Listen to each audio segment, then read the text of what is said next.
بسم اللہ الرحمن الرحیم۔ بادشاہ کے فوجی شہر میں گھس گئے، گلی گلی اور ہر بازار گھومے اور گھروں سے ان تمام عورتوں کو پکڑ کر قید میں ڈال دیا گیا جو حاملہ تھیں۔ جو ہی کسی عورت کے ہاں بچے کا جنم ہوتا اسی روز ماں کے سامنے اس کے لخت جگر کو قتل کر دیا جاتا۔ ادھر نمرود قید میں پڑی عورتوں کے سامنے بچے ذبح کروا رہا تھا اور دوسری طرف اس کے ظلم کا حساب چکانے کے لیے اللہ رب العزت ایک ایسے بچے کو پیدا کرنے والا تھا جس کی پیدائش روکنے کے لیے نمرود نے ایڑی چوٹی کا زور لگا رکھا تھا۔ رات کا آخری پہر تھا اور ہر طرف اندھیرا پھیلا ہوا تھا۔ آدمی تو دور کی بات، چرند پرند ہر چیز سو رہی تھی۔ خود بادشاہ نمرود اور اس کے تمام وزیر مزے سے بڑے آرام کی نیند سو رہے تھے، جبکہ ارگ کے غار میں دو عورتیں جاگ رہی تھیں۔ ایک کا نام امیلہ تھا اور دوسری اس کی خادمہ عبیدہ۔ امیلہ کے پیٹ میں شدید قسم کا درد ہو رہا تھا، وہ درد کی کرب سے بلبلا رہی تھی اور اس کی خادمہ مسلسل اس کی خدمت میں مصروف تھی۔ کھانے کا سامان آذر انہیں دے کر گیا تھا۔ غار کے قریب چشمہ بہہ رہا تھا جہاں سے عبیدہ تازہ اور صاف شفاف پانی مشک میں بھر لاتی تھی۔ رات کا آخری پہر ختم ہو رہا تھا اور صبح نے اپنا آغاز کر دیا تھا۔ ارگ کے چار سو پھیلا ہوا اندھیرا اب چھٹنے لگا تھا۔ رات بھر چمکنے والے ستارے اب آہستہ آہستہ مدھم ہوتے جا رہے تھے۔ ان کے بجھنے کے ساتھ ساتھ ہلکا ہلکا اجالا پھیلا جا رہا تھا۔ صبح ابھی مکمل روشن نہ ہوئی تھی کہ غار کے اندھیرے میں امیلہ نے ایک بچے کو جنم دیا۔ یہی وہ بچہ تھا جس کی پیدائش روکنے کے لیے نمرود نے ہزاروں بچے قتل کروا دیے تھے۔ غار میں پھیلے ہوئے اندھیرے میں سرخ و سفید رنگت والا ننھا سا بچہ چاند کی طرح چمک رہا تھا۔ عبیدہ نے بچے کو دیکھا تو اس کی نظریں مارے حیرت کے پھٹی کی پھٹی رہ گئیں۔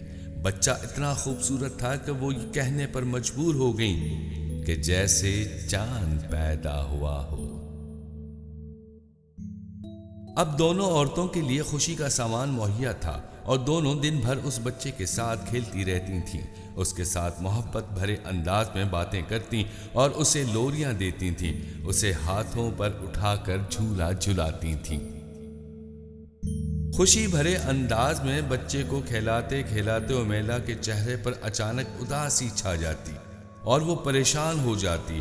ایک روز خادمہ نے پوچھا تو بولی، عبیدہ تو جانتی نہیں یہ وہی بچہ ہے جس کی خبر نمرود کے نجومی اس کو دے چکے ہیں، اور بچے کی پیدائش روکنے کے لیے نمرود کس قدر ظلم کر رہا ہے۔ اس نے لاتعداد بچوں کو قتل کر دیا اور اب تک کر رہا ہے۔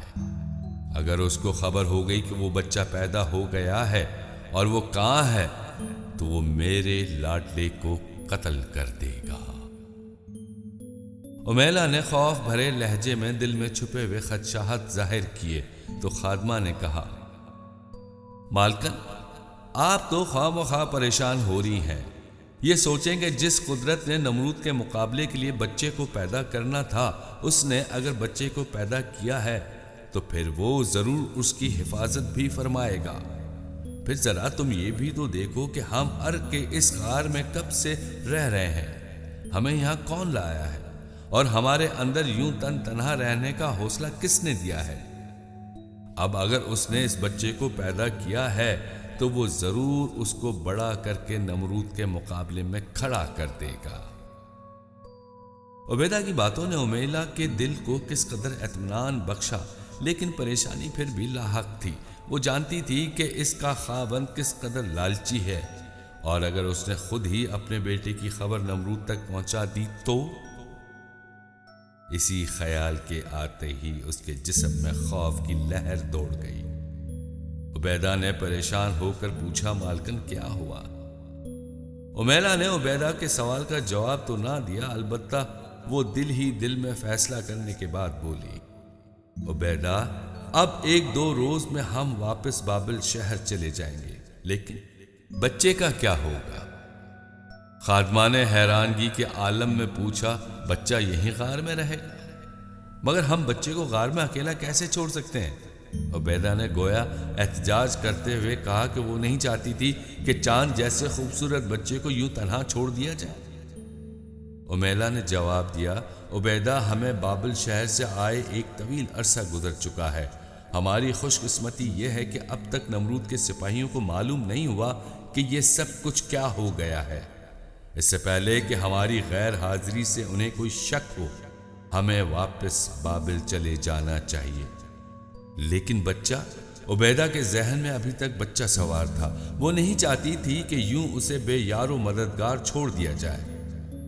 امیلہ اس کے خدشات بھانپ کر بولی، جس نے اسے اتنے بڑے کام کے لیے پیدا کیا ہے، اول تو وہ اس کی حفاظت بھی کرے گا، پھر یہ بھی ہے کہ ہم اسے دودھ پلانے کے بہانے کسی نہ کسی طریقے سے آ جایا کریں گے۔ ہاں یہ ٹھیک ہے، عبیدہ نے خوش ہوتے ہوئے کہا۔ یوں وہ دونوں ننھے ابراہیم علیہ السلام کو تنہا غار میں گھاس پھوس کے نرم بستر پر لٹا کر واپس بابل شہر آ گئی۔ وقت ہر زخم کا مرہم ہے۔ جیسے گزرتا گیا، نمرود پر بادشاہی کھونے کا خوف بھی آہستہ آہستہ کم ہوتا گیا۔ نمرود کے سپاہی قید کی گئی تمام عورتوں کے بچوں کو قتل کر چکے تھے، تو نمرود خود کو کسی حد تک محفوظ سمجھتے ہوئے اپنا تخت و تاج دوبارہ بابل شہر لے آیا۔ نمرود نے سمجھ لیا گویا یہ نجومی نے ایسے ہی ایک شوشہ چھوڑا تھا جس کا وہ شکار ہو گیا۔ اس نے خلید سمیت تمام نجومی دربار بلائے اور انہیں اچھی خاصی جھاڑ پلائی۔ نجومی بیچارے بادشاہ کے قہر سے بچنے کے لیے چپ رہے اور آئندہ انہوں نے بادشاہ کو ایسی کوئی خبر کبھی بھی نہ دینے کا عزم کر لیا۔ اب بابل شہر میں دوبارہ وہ چہل پہل شروع ہو گئی، لیکن پابندیاں ابھی تک برقرار تھیں کہ کوئی بھی بچہ پیدا نہیں ہوگا، اور اگر کوئی بچہ پیدا ہوا تو بادشاہ کے سپاہی اسے اپنے ہاتھوں سے ذبح کر دیں گے۔ امیلہ اپنے خادمہ کے ساتھ بابل شہر پہنچی تو آزر گھر میں پریشانی کے عالم میں بیٹھا تھا۔ بیوی نے ایک نظر اسے دیکھا تو اسے اپنے خدشات سچ ہوتے نظر آئے کہ کہیں خود آزر ہی اپنے بیٹے کی اطلاع نمرود تک نہ پہنچا دے۔ فیصلہ تو وہ غار میں ہی کر چکی تھی، اب اس نے آزر کو پریشان دیکھا تو وہ سمجھ گئی کہ آزر کو کیا پریشانی ہے۔ یوں اس نے اپنے فیصلے کو اور مضبوط کر لیا۔ آزر نے امیلہ کی طرف دیکھتے ہوئے پوچھا، کیا ہوا؟ امیلہ نے اپنے چہرے پر غم کے مصنوعی آثار نمایاں کرتے ہوئے کہا، میں نے ایک بچے کو جنم دیا تھا، مگر وہ پیدا ہوتے ہی مر گیا۔ الف لام میم محمد عین علی، الف لام میم محمد عین علی۔